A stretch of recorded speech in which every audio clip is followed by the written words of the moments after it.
그때 저를 무시했던 그 여자가 지금은 제 앞에 무릎을 꿇고 있습니다. 안녕하세요. 오늘은 제 이야기를 들려드리려고 합니다. 믿기 힘든 이야기지만 모두 실화입니다. 끝까지 들어주신다면 여러분께도 큰 위로가 될 거예요. 구독과 알림 설정 꼭 부탁드립니다. 그럼 시작하겠습니다. 2018년 가을이었다. 지금 생각해도 그날이 생생하다. 호텔 19층 객실을 청소하던 나는 허리를 펴고 창밖을 바라봤다. 서울 시내가 한눈에 보이는 풍경이었지만 내게는 그저 먼 세상일 뿐이었다. 최유진, 28살. 그게 나였다. 고등학교를 거투 졸업하고 호텔 청소 일을 시작한 지 10년째였다. 엄마의 병원비를 벌어야 했고 동생의 학비도 내야 했다. 대학은 꿈도 꾸지 못했다. 그날 오후 휴게실에서 도시락을 먹고 있는데 같은 팀 언니가 내게 말했다.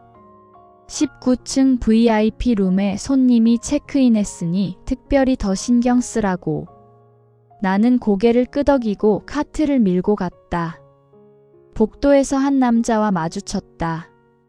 정장을 입은 젊은 남자였는데 뭔가 다른 사람들과는 달라 보였다.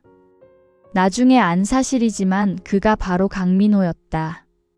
신성그룹 3세, 재산 5조 원대 재벌가의 외아들. 그는 내게 물었다. 2층 청소 담당자냐고.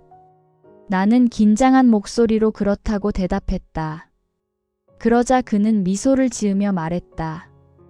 수고한다고, 힘들 텐데 고맙다고. 그 한마디에 내 심장이 두근거리기 시작했다.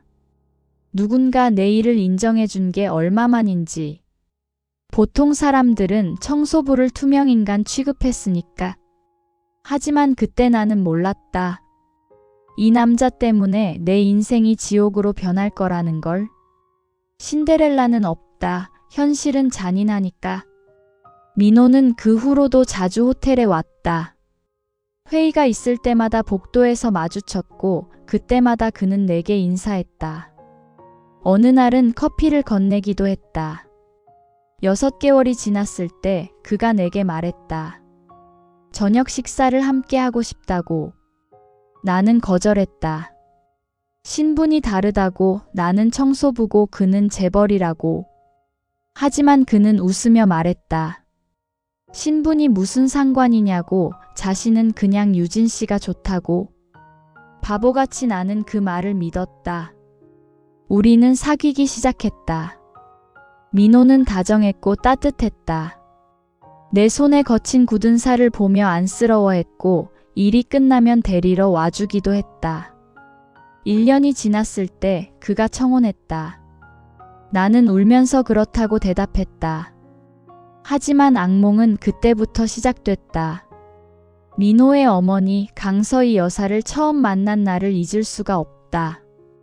강남의 한 고급 레스토랑이었다. 나는 장롱에서 제일 좋은 옷을 꺼내 입고 갔다. 하지만 도착하자마자 알았다. 내 옷은 너무 초라했고 나는 그곳에 어울리지 않았다. 강서희는 나를 위아래로 훑어봤다. 그리고 아들에게 말했다. 네가 정신이 나갔니? 호텔 청소부를 데려오다니. 나는 그 자리에 얼어붙었다. 민호가 변명했다. 사랑한다고. 유진이는 좋은 사람이라고. 하지만 강서희는 비웃었다. 사랑으로 밥을 먹고 사냐고. 신성가의 며느리가 청소부라니 창피해서 어떻게 살겠냐고. 나는 그날 혼자 레스토랑을 나왔다. 민호는 어머니를 설득한다며 남았다. 택시비도 없어서 지하철을 타고 집에 돌아와 밤새 울었다. 하지만 그게 끝이 아니었다. 진짜 지옥은 결혼 후에 시작됐으니까. 민호는 결국 어머니를 설득했다고 했다. 우리는 2019년 봄에 결혼했다. 하지만 조건이 있었다. 시댁과 같은 건물에서 살아야 한다는 것. 아니, 정확히는 시댁의 별채에서. 결혼 첫날부터 강서희의 괴롭힘이 시작됐다. 아침 6시에 전화해서 깨우더니 시어머니 방 청소를 하라고 했다. 나는 항의했다. 가사 도우미가 있지 않냐고. 그러자 그녀는 비웃으며 말했다. 네가 원래 청소부잖니? 본업으로 돌아간 거라고. 민호에게 말했지만 그는 어머니를 이해하라고만 했다. 적응 기간이 필요하다고, 조금만 참으면 된다고. 나는 참았다. 사랑하니까. 하지만 강서희의 학대는 갈수록 심해졌다. 식사 때마다 흠을 잡았다. 수저를 잡는 자세가 이상하다고, 식사 예절을 모른다고. 손님이 오는 날이면 나를 방에 가둬놓고 나오지 못하게 했다. 민망하다는 이유였다. 6개월이 지났을 때 나는 임신 사실을 알았다. 기뻐서 민호에게 말했다. 그는 웃으며 나를 안아줬다. 하지만 강서희는 달랐다. 냉정하게 말했다. 낙태하라고. 청소부에 피가 섞인 손주는 필요 없다고. 그날 밤 나는 민호와 처음으로 크게 싸웠다. 어머니를 설득하라고, 우리 아이를 지켜달라고 애원했다. 민호는 난처한 표정으로 말했다. 조금만 기다리면 어머니 마음이 풀릴 거라고. 하지만 강서희의 마음은 풀리지 않았다. 임신 7개월째 되던 날이었다. 강서희가 나를 불렀다. 응접실로 가니 변호사 2명이 앉아 있었다. 그리고 테이블 위에는 서류가 놓여 있었다. 이혼 동의서였다. 강서희가 차갑게 말했다. 아이를 포기하고 이혼하면 10억을 주겠다고. 거절하면 한 푼도 못 받고 쫓겨날 거라고. 나는 믿을 수 없었다. 아이 아빠는 어디 있냐고, 민호는 이걸 아냐고 물었다. 그때 문이 열렸다. 민호가 들어왔다. 나는 그에게 달려가 매달렸다. 당신 아이라고, 우리 아기라고 울부짖었다. 하지만 민호는 나를 밀어냈다. 그리고 말했다. 미안하지만 어머니 말씀이 맞는 것 같다고. 우리는 너무 달라서 맞지 않는다고. 이혼하는 게 서로 좋을 거라고. 그 순간 내 세상이 무너졌다. 나는 그 자리에서 무릎이 꿇렸다. 아니, 실제로 무릎을 꿇고 애원했다. 제발이라고, 아이만은 지키게 해달라고. 하지만 강서희는 비웃으며 보안요원을 불렀다. 2명의 남자가 나를 끌고 나갔다. 별채에서 짐을 챙길 시간도 주지 않았다. 그대로 현관문 밖으로 내던져졌다. 배가 부른 몸으로 차가운 바닥에 쓰러졌다. 빗속에서 나는 혼자 일어섰다. 손에는 아무것도 없었다. 지갑도, 휴대폰도, 옷까지도. 그저 뱃속에 아이만 안고 있었다. 그날 밤 나는 지하철역 대합실에서 밤을 샜다. 갈 곳이 없었다. 엄마는 이미 돌아가셨고 동생은 외국에서 공부 중이었다. 나는 완전히 혼자였다. 고시원을 겨우 구했다. 보증금도 없이 월세만 내는 곳이었다. 좁고 냄새나는 방이었지만 선택의 여지가 없었다. 편의점 야간 알바를 시작했다. 배가 불러서 제대로 서 있기도 힘들었지만 돈이 필요했다. 2020년 1월 나는 아들을 낳았다. 혼자서. 병원비가 없어서 공공병원 응급실에서 낳았다. 아이를 안았을 때의 그 감정을 뭐라 표현할 수 없다. 사랑스러우면서도 미안했다. 이런 엄마 밑에서 태어나서. 아이 이름은 준서라고 지었다. 높을 준, 서쪽 서. 어떤 역경 속에서도 높이 오르라는 의미였다. 그때 나는 결심했다. 반드시 성공해서 저들에게 복수하겠다고. 출산 후 2주 만에 다시 일을 시작했다. 몸은 회복되지 않았지만 선택의 여지가 없었다. 준서를 업고 청소 일을 다녔다. 새벽 4시에 일어나 아기에게 분유를 먹이고 6시부터 오피스텔 청소를 했다. 하지만 청소만으로는 부족했다. 나는 낮에는 식당에서 설거지를 했고 저녁에는 편의점에서 일했다. 하루에 3시간만 자고 나머지 시간은 일했다. 준서는 무료 어린이집에 맡겼다. 1년이 지났다. 조금씩 돈이 모였다. 하지만 이렇게는 안 된다는 걸 알았다. 평생 이렇게 살 수는 없었다. 준서에게 더 나은 삶을 주고 싶었다. 어느 날 청소하던 오피스텔에서 버려진 책들을 발견했다. 부동산 투자 관련 책이었다. 나는 그 책들을 주워서 밤마다 읽었다. 준서가 잠든 후 좁은 고시원 방에서 형광등 아래 책을 펼쳤다. 그리고 알았다. 기회는 있다는 것을. 2021년 나는 모아둔 돈 5천만 원으로 경매에 도전했다. 재개발 예정 지역의 작은 상가였다. 떨리는 손으로 입찰서를 냈고 기적적으로 낙찰받았다. 6개월 후 그 상가는 3배의 가격으로 팔렸다. 1억 5천만 원이 생겼다. 나는 울었다. 태어나서 처음 만져보는 큰돈이었다.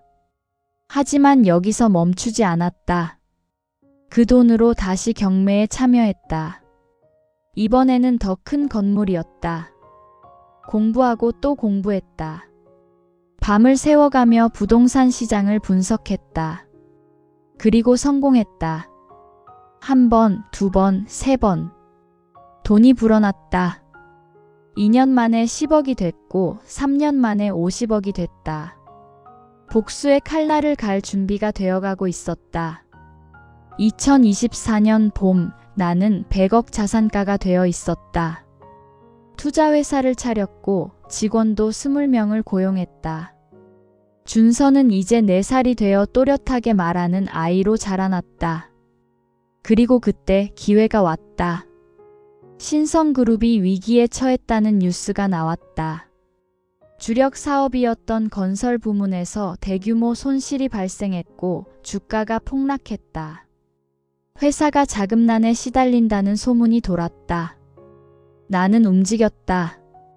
몰래 그리고 치밀하게. 먼저 신성그룹의 주식을 매집하기 시작했다. 여러 명의론으로 쪼개서 티가 나지 않게. 6개월에 걸쳐 15%의 지분을 확보했다. 그리고 신성그룹이 추진하던 재개발 사업의 핵심 토지를 매입했다. 그들이 꼭 필요한 땅이었다. 그 땅이 없으면 사업 전체가 무산되는 곳이었다. 강서희와 민호는 내가 누군지 몰랐다.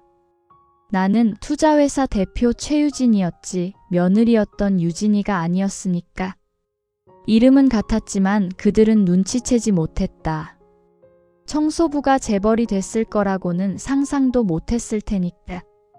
2024년 10월 신성그룹의 임시주주총회가 열렸다. 나는 그 자리에 나타났다. 샤넬 정장을 입고 에르메스 가방을 들고 완벽한 메이크업을 하고.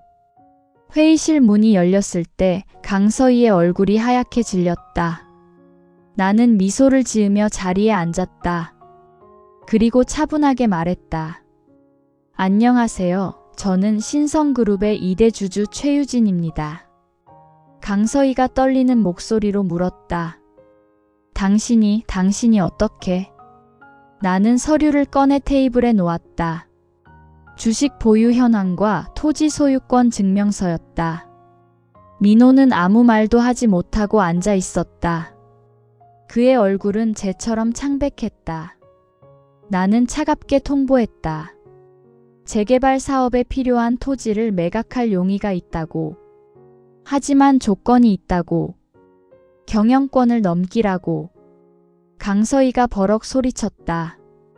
말도 안 된다고, 절대 그럴 수 없다고. 하지만 나는 웃으며 일어섰다. 그럼 토지 매각도 없다고, 재개발 사업은 무산될 거라고. 그리고 덧붙였다. 참고로 말씀드리면 그 토지에는 다른 건설사가 관심을 보이고 있다고. 신성그룹의 경쟁사라고. 그들의 얼굴이 일그러지는 걸 보는 게 이렇게 통쾌할 줄이야. 다음 날 강서희가 내 사무실로 찾아왔다. 처음 보는 모습이었다. 명품으로 치장하지 않은 초라한 모습이었다. 그녀는 앉지도 못하고 서서 말했다. 제발 토지를 팔아달라고, 무슨 조건이든 들어주겠다고. 나는 차를 마시며 대답했다. 조건은 이미 말했다고, 경영권 이양이라고. 강서희는 울먹였다. 다른 건 없냐고, 돈이면 되지 않냐고. 나는 고개를 저었다. 돈으로 해결될 문제가 아니라고, 이건 원칙의 문제라고. 그리고 물었다. 5년 전 기억하시냐고. 임신한 며느리를 쫓아낸 날 말이다. 강서희의 얼굴이 하얗게 변했다. 나는 천천히 말했다. 그날 당신은 내게 말했다. 청소부에 피가 섞인 손주는 필요 없다고. 10억을 주겠다고. 그런데 아이러니하게도 지금 당신 회사 가치가 그때 제시한 금액의 10배가 안 된다. 강서희는 그 자리에 무릎을 꿇었다. 70평생 누구 앞에도 무릎 꿇어본 적 없을 그 여자가 내 앞에서 무릎을 꿇었다. 잘못했다고, 제발 용서해달라고 울먹였다. 하지만 나는 차갑게 대답했다.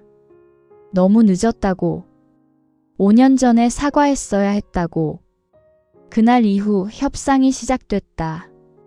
신성그룹의 주요 자산을 내 회사로 넘기는 조건으로 토지를 매각하기로 했다. 강서희와 민호는 경영 일선에서 물러나야 했다. 계약서에 사인하는 날 민호가 내게 말했다. 이렇게까지 해야 했냐고, 우리도 후회하고 있었다고. 나는 비웃으며 대답했다. 후회는 무슨, 들킬까봐 걱정했던 거지. 그리고 마지막으로 말했다. 준서를 기억하냐고. 당신 아들 말이다. 당신이 낙태하라고 했던 그 아이는 이제 건강하게 잘 자라고 있다고. 그리고 언젠가 이 회사를 물려받을 거라고. 민호는 고개를 숙인 채 아무 말도 하지 못했다. 2025년 1월 나는 신성그룹의 최대 주주이자 대표이사가 되었다. 회사 이름도 바꿨다. 더 이상 신성이 아니라 준서홀딩스로. 첫 출근하는 날 임직원들이 로비에 줄지어 서서 나를 맞았다.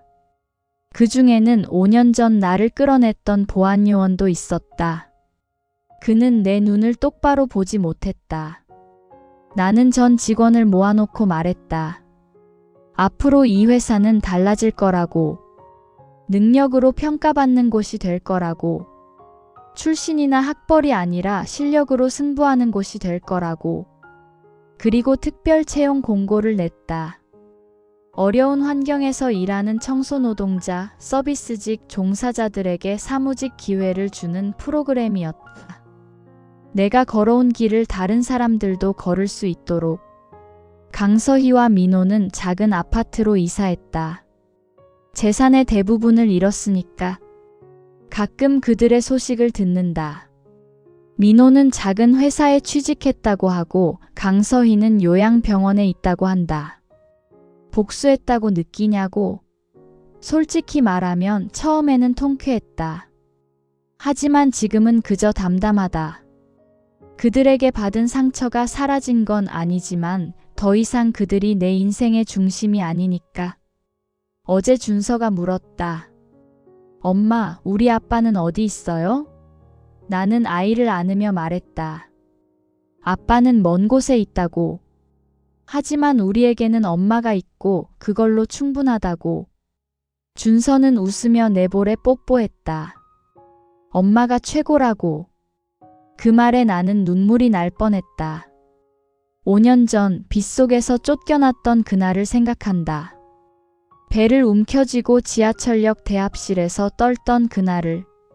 그때는 세상이 끝난 줄 알았다. 하지만 끝이 아니었다. 새로운 시작이었다. 세상은 불공평하다. 하지만 포기하지 않으면 끝은 우리가 쓸 수 있다. 여러분도 지금 힘든 시간을 보내고 있나요? 누군가에게 무시당하고 깎아내려지고 상처받고 있나요? 포기하지 마세요.